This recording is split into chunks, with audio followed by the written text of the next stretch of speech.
I just opened ChatGPT. I need 2 more lines. அது ஒரு கேமே on 10 lines. இது உண்மையா? ஏண்டா நீ லிரிக்ஸ் எழுதுறியா? என்ன கொடுத்தாலும் செய்யற. டெஸ்ட் பண்ணி பார்த்துருவோமா? இப்போ நம்ம ChatGPTல ஒரு சுச்சுவேஷனை கொடுத்து அதுக்கு ஏத்த மாதிரி ஒரு 8 லைன்ல லிரிக்ஸ் தேக்கப்படும். அப்புறம் அதை வச்சு ஏஐலயே ஒரு பாட்டு போட போறோம். இப்போ சுச்சுவேஷன் 2 காதலர்கள் ஒரு சண்டையால ரொம்ப நாள் கழிச்சு மீட் பண்றாங்க. அது காதலோடு கண்ணீர் கலந்த உணர்வு பூர்வமான ஒரு சூழ்நிலை. அப்புறம் தமிழ் இலக்கணம் அப்படியே இருக்கக்கூடாது. கவிஞர் நாமத்துக்குமாரன் மாதிரி லிரிக்ஸ் வேணும். எக்ஸாக்டா அவர் மாதிரியே கொடுப்பானான்னு தெரியாது. ட்ரை பண்ணுவோம். வந்துருச்சு.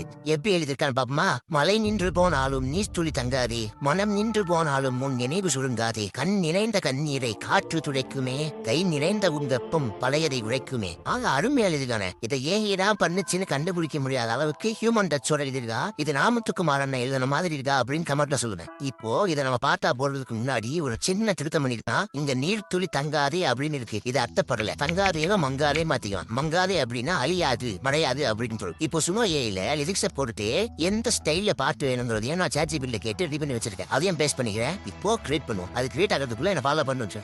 ரைட், பாட்டு வந்துருச்சு. ப்ளே பண்ணுவோமா? மழை நின்று போனாலும் நீ தூளி மங்காதே, மனம் நின்று போனாலும் உன் நினைவு சுருங்காதே.